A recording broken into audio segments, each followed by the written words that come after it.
I want to invite our next speaker, Michael Donohoe from the United States. He is also living with type 2, and he has a different perspective on insulin and the current year, the centennial of insulin. You know, it's 100 years that insulin was discovered. And there's something, Michael, that you find odd about this in relationship to you living with type 2, and I look forward to hearing your take on that. Michael, take it away. Good morning, everybody from the United States. I live here in the state of New York. I live just across Lake Ontario from Toronto, which, as we all know, at the University of Toronto is where insulin was discovered by the Dr. Banting's team. One of the key things here is, I think my predecessors in this conversation, those who will follow me, really will demonstrate very well the position of inclusion. I think that's the key part, as well as how we're seen. And being involved in the process of also supporting and consulting with WHO, working with the IDF, other groups, it was very interesting. With the Centennial, and as anticipated, it tended to be more focused, obviously, on type 1 diabetes, as well as insulin. And it is interesting because I am basal bolus on insulin. I just went on a CGM because of control reasons.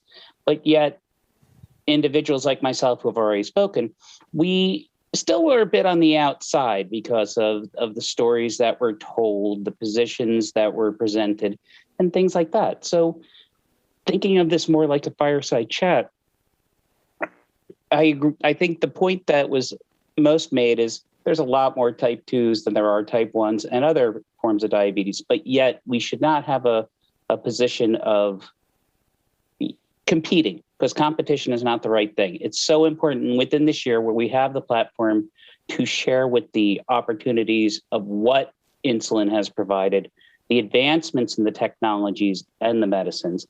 We have to be able to work together to make that clear.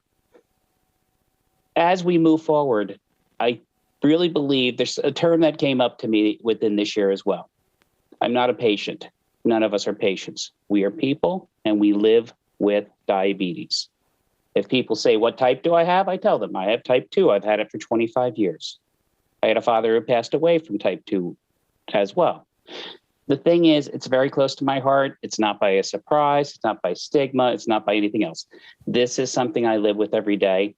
And so do most people within, we each have to live with it on a very personal level, because diabetes is very personal, management is very personal, and things like that.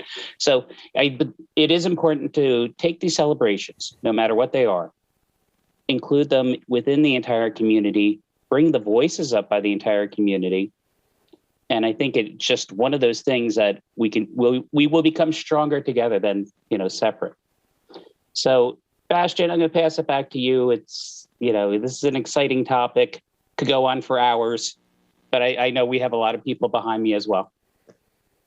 Thank you very much, Michael, and also to you. Thank you for getting up so early to join us here at Doc Day. And we have had a couple of conversations offline, and we will continue to do so, about the type 2 community during this year of 100 years of insulin, during the Centennial, and how to make sure that you guys are also fully, or the community of type 2s are also, or feel fully included in these celebration, commemoration, advocacy efforts around it. So thank you very much for raising that.